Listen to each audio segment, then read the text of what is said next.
Today I'm going to show you why a 97 Silverado is so much better than the modern ones that they're building. They built these things to last. Check this out. The guy paid $7 grand for it a couple of years ago. The only thing he's done to it is put a fuel pump and a power steering pump on it. And even though, as you can see, got 183,000 miles on it, listen to this.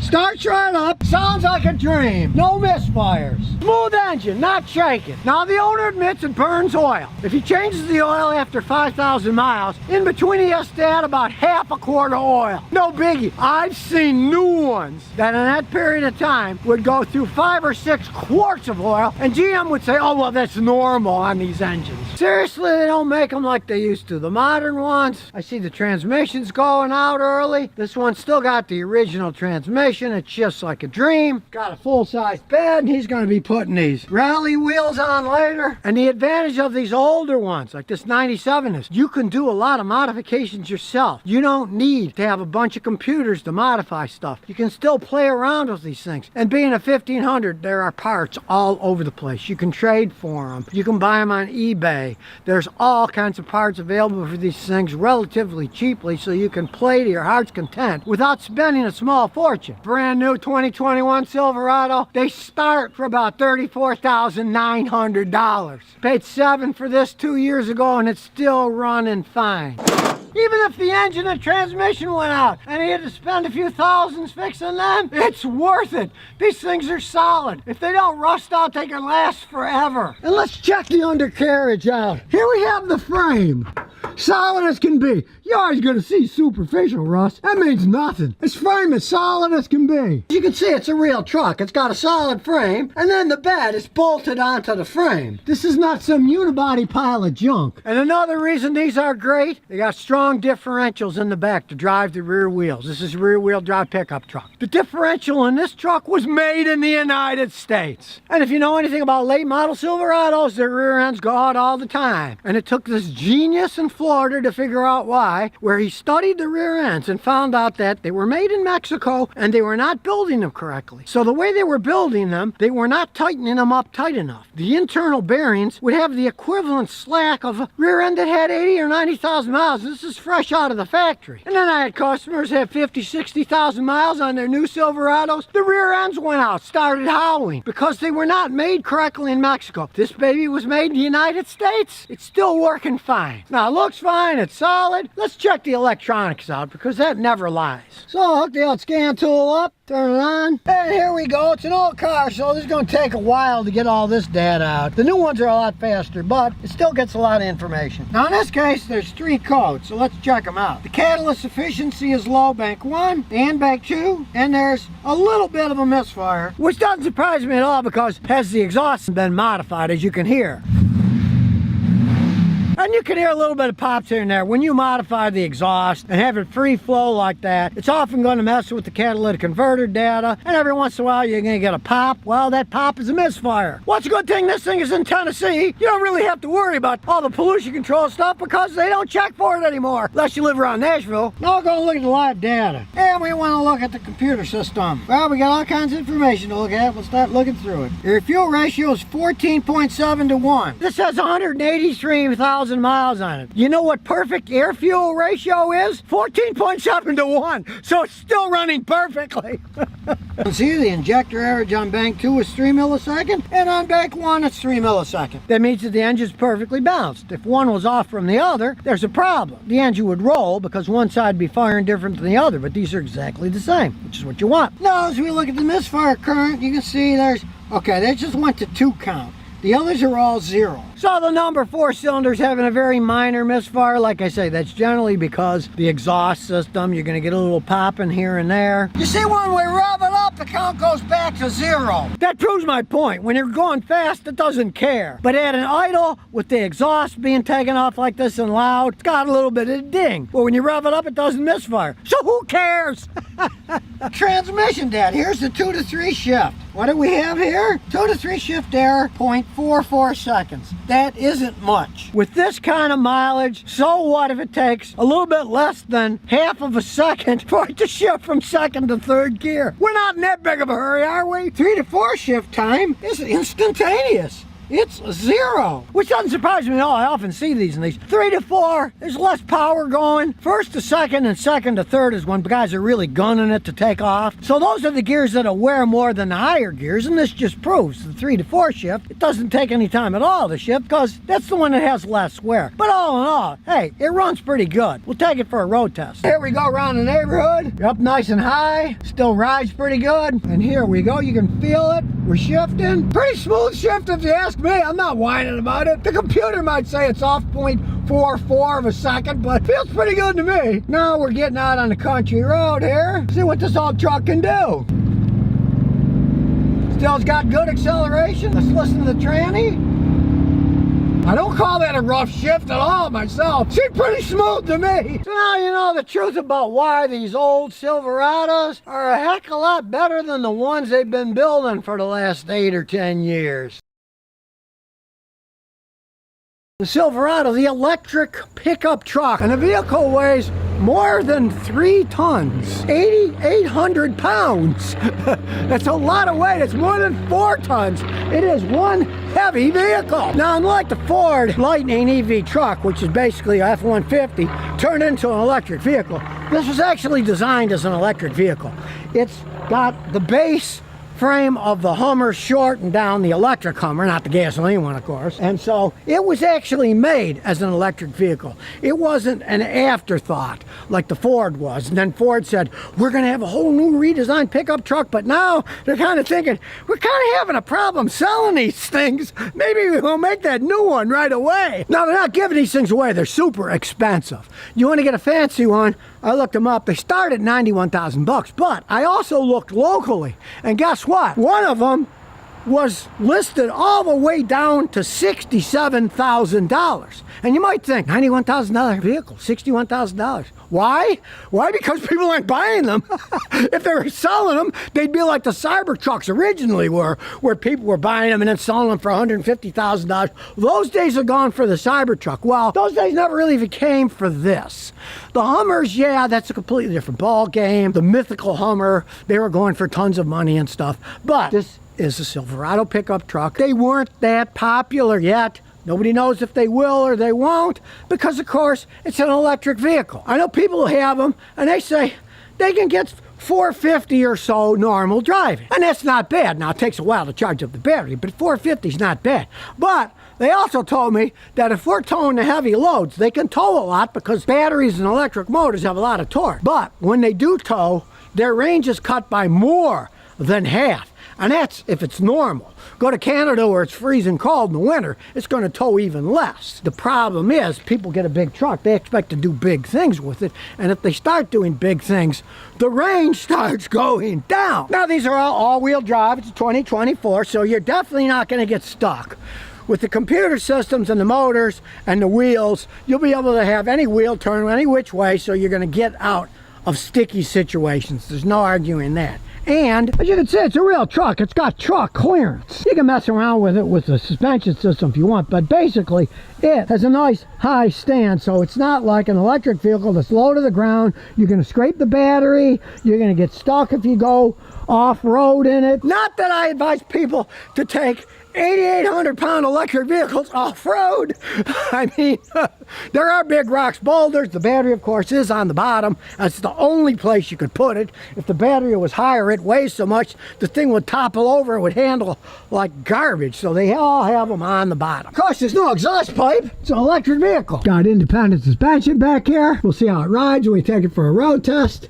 And the rest of the vehicle, when you look under there, it's all sealed, of course, because the battery's got to be sealed from the elements. Look, it's a real pickup truck. It has a spare tire. Take our first look inside. There's the little sticker. This particular one was a Fleet, and it's priced at $74,800. Now, we'll listen to the build. Sounds pretty solid, I gotta say. We're gonna have electronic stuff up the wazoo here, of course. Now, what I like is this is your climate control, and it's pretty simple. It shows you everything is, but it looks like an old style AM/FM radio when I was young. But instead, it's operating the fans and everything. Putting the fan up and down, I don't have to search for a billion things. There's a button for it. Yay for buttons. It has a real steering wheel. Check it out. Not some crazy yoke.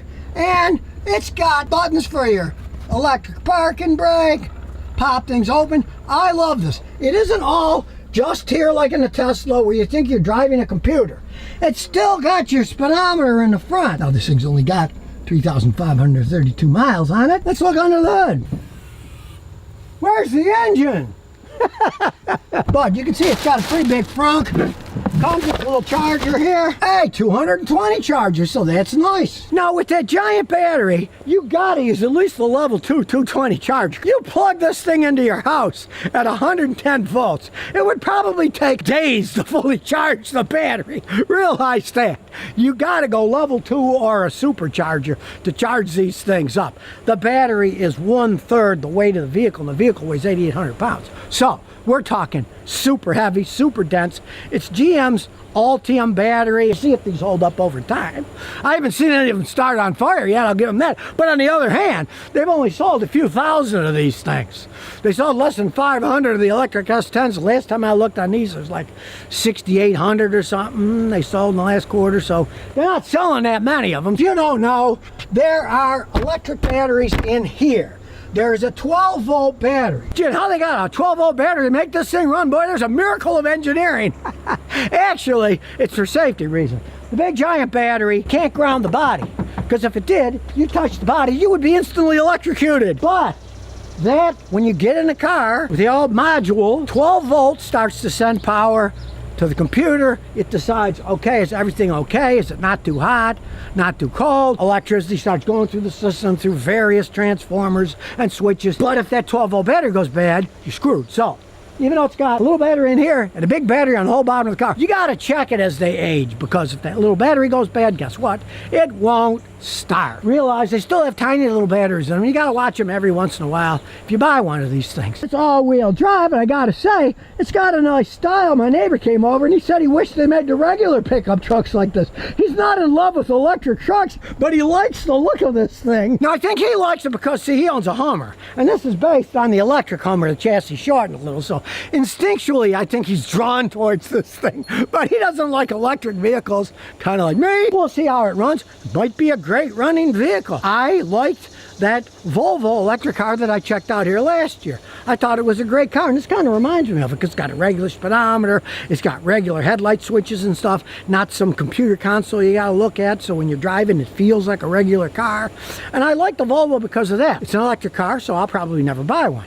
And many people agreed with me, because once it went for $67,000 new, when they're a year old, they're going for $27,000. So it's kind of telling you, people that are trying them out are like, yeah, not really my cup of tea. Of course, when you're dealing with pickups, it's completely different. They want to be able to tow, go all over the place, not be stranded. Will they hold up over time? Only time will tell. They just started selling these things, right? But of course, the real stinker for most people is, how are you going to get it fixed when it breaks? They try to say the stuff about electric cars that, oh, electric cars are simpler, they have less maintenance, blah, blah, blah, blah, blah. Actually, it's been proven that they're more expensive. The Teslas that have been out now for over 10 years, they're one of the most expensive cars to repair, because their complexity is up the yin-yang. Did a little research on this before it came over on my old data system, right? And I said, gee, I wonder how you figure out what's wrong with the air conditioner. And it says, well, it has these codes, but unfortunately, there's no information on how further you can go from these codes, that if it's got an air conditioning heat pump compressor failure, it just tells you replace it. And these things are expensive as can be, right? They're super expensive. They don't have a thing that, oh, well, check this. No, they just say, okay, that's not working, replace the compressor assembly. Then they have what they call a PEI, which is all the power module and computers that activate it. The stuff is expensive. And you know, eventually it's going to break. And is there anyone on this planet that really knows how to fix them?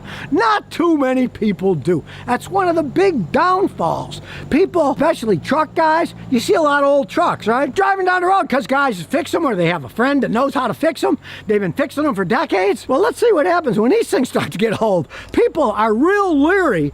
The used market for electric vehicles is almost sunk to the bottom of the pit now, because people are finding out, oh, gee, I bought this used Tesla. What a deal. Then they find out the battery went bad and it's going to cost them $16,000, right? It leaves people with a weird taste in their mouth that, I got to say, the people I know that have bought these electric pickup trucks, it was always the first truck they ever had because they wanted to try it out. I have yet to meet anybody who had an F-150, a Silverado, a Dodge Ram that went out and bought an electric version of a pickup. I haven't seen a single person. Now, if you are one of these people, come visit me. I'd love to talk to you. You know, maybe talk some sense into you. I don't know. But let's see how this thing runs. Here we go. We'll put it in reverse. Look how easy that was. We got the overhead view, like we got a drone. And of course, it's super quiet, except for the strange noise that it has to make, because it's an electric vehicle. And as I said before, I like it because it has a real speedometer, right? Look, it has real turn signals. You don't have to search on the screen to figure out how to turn the AC on or how to turn the turn signals. Like now, I'm sweating to death, so I'm gonna turn the fan up. Look, I just have to push a button. And it does have the independent suspension. Let's see how it handles.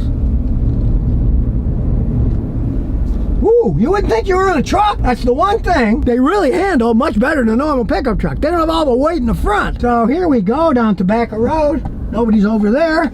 Nobody's over there. We'll just tootle along so that car gets in front of us. Now this thing does weigh like 8,800 pounds, right? It's one heavy monster. Now there's nobody behind us, so let's step on the gas.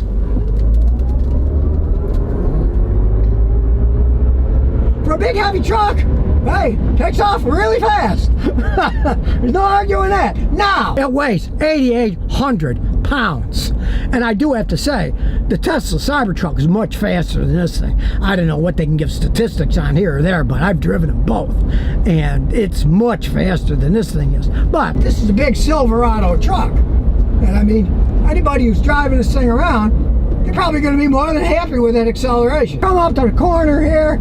Says we're supposed to go 20 and we won't. I'm assuming it's not going to have any problems because it feels fine. That independent suspension with these electric motors, I got to say, it holds the road pretty good. Look, we're going 44 and it's supposed to go 25.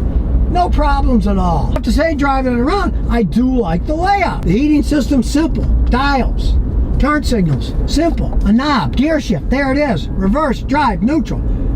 Can't complain. It's set up. Anybody can get in this thing and drive it. You don't need a PhD in computer science to drive the stupid thing around. And it is smooth. Handles smooth. Nice and quiet. I don't hear poorly built parts rattling or anything like I did on a lot of Teslas. And if you noticed at the beginning of the video, they don't want this to stand out. Looks like a pickup truck. And what does it say? It says Chevrolet on the back. And the E is a little different to show it's electrified, but it's not shining out electric car, no. Any pickup guy sees it's not, we're just gonna think it's a Chevy pickup truck. You can see plenty of room. Of course, it's got all electrical outlets and stuff that you can run on it. But I gotta say, I like it. They didn't go overboard. This is all mechanical. You push it, pull it, simpler, less things to break. Okay, so what do I think about it? I like the way it runs. I like the way it drives. I really like the way it looks. Looks like a regular pickup truck. Only it's got a little bit more style. It's just that it's an electric pickup truck and they're having a hard time selling them because they want convenience. They want to be able to go all over the place. Generally, they want to tow and haul a lot. Now, this can tow and haul an awful lot. It's just that you're going to run out of electricity a heck of a lot faster then. And then you're going to have to plan it all to have a place to get it charged up. And it's going to take a while to charge a battery that's this big when it gets that low. There's no ifs, ands, or buts. That's why it comes with the 220 charger. Just like the Hummer, it's kind of overpriced. There's no arguing that, but all the electric stuff's overpriced these days. Maybe one day they'll figure out how to make smaller ones in a price range that people are going to buy. Look what Ford did with their Maverick. They made a little truck. Everybody said nobody wants little trucks. They're selling like hotcakes because they got a little truck at a good price and people are buying them. 4 doors. They ride nice. They have independent suspension like this. Maybe GM should start thinking smaller. Maybe make a small one. And they probably would sell them. Be a lower price. Wouldn't have as big of a battery. And if it was designed like this thing, people aren't going to complain about the looks. It just looks like a nice truck. It doesn't look like some spaceship Cybertruck going across the universe, leaving pieces falling off it while it goes down the road. Hey, I like it. If only it wasn't an electric truck. So if you never want to miss another one of my new car repair videos, remember to ring that bell.